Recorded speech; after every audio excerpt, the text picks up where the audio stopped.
যৌন সমস্যা নিয়ে কথা বললেই দেখা যাচ্ছে যে আমাদের সিনিয়ররা অনেক সময়, এমন সময় বন্ধু বান্ধব, অনেক সময় মুরব্বীরা, আমাকে অনেক সময় আত্মীয় স্বজনরা কেমন জানি এক বাঁকা চোখে আমাদের দিকে তাকায়। মনে হয় আমরা যেন কি অপরাধ করে ফেলেছি।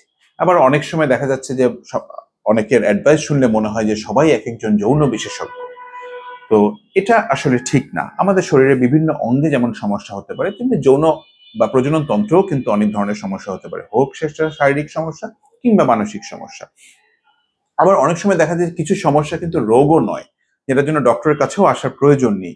তো সেটাও আমাদেরকে জানতে হবে। যেমন অনেকে আমাকে স্বপ্নদোষ নিয়ে নানান ব্যাখ্যা রয়েছে। হ্যাঁ, এটা মনে করেন, ওটা মনে করেন, কিন্তু এটা কিন্তু অধিকাংশ ক্ষেত্রে দেখা যায় একটা স্বাভাবিক প্রক্রিয়া, একদম রোগ নয়। তো কোনটা রোগ, কোনটা রোগ নয়, সেটার জন্যও কিন্তু আপনার একজন চিকিৎসকের পরামর্শই নিতে হবে। অযথা আপনি এটা নিয়ে টেনশন করছেন, কিংবা এটা নিয়ে আপনি হতাশ হচ্ছেন, কিংবা অনেক সময় দেখা যায় যে ইন্টারনেট হোক কিংবা গুগল হোক, নানা ধরনের আমাদের প্ল্যাটফর্ম দেখে আমরা চিকিৎসা করে থাকি। অনেক সময় এটা নিয়ে হতাশ হয়ে যাই, অনেক সময় এটা নিয়ে অপচিকিৎসার শিকার হই। বিশেষ করে ঢাকার বাইরে থেকে বা রুরাল গ্রামাঞ্চল থেকে আমার কাছে যে পেশেন্ট গুলা আসেন, তারা কিন্তু দেখা যাচ্ছে অধিকাংশ পেশেন্টই অনেক ক্ষেত্রে এটা অপচিকিৎসার শিকার হন। তারা বিভিন্ন ধরনের ভেষজ বলি কিংবা বিভিন্ন ধরনের এটা ওটা ট্রাই করে, ওষুধ ট্রাই করে আমাদের কাছে আসেন। তো শুরুতেই যদি আপনারা একজন চিকিৎসক বা এই যৌন বিশেষজ্ঞের পরামর্শ নিতেন, তাহলে কিন্তু দেখা যাচ্ছে যে আপনার ভোগান্তি অনেকাংশে কমে যেত।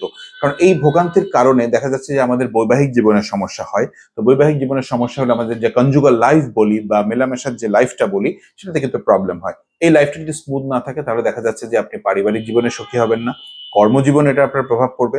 এমনকি আপনার মাইন্ড বলি, পার্সোনাল লাইফ বলি, ঘুম বলি, মেজাজ বলি, ধৈর্য বলি, প্রত্যেকটা জিনিসে কিন্তু এটার সাইন্টিফিক এফেক্ট রয়েছে। সুতরাং আমাদের শরীরে যেমন আমরা যত্ন নিব, তেমনি আমাদের যৌন স্বাস্থ্যের কিন্তু আমরা পুরোপুরি যত্ন নিব।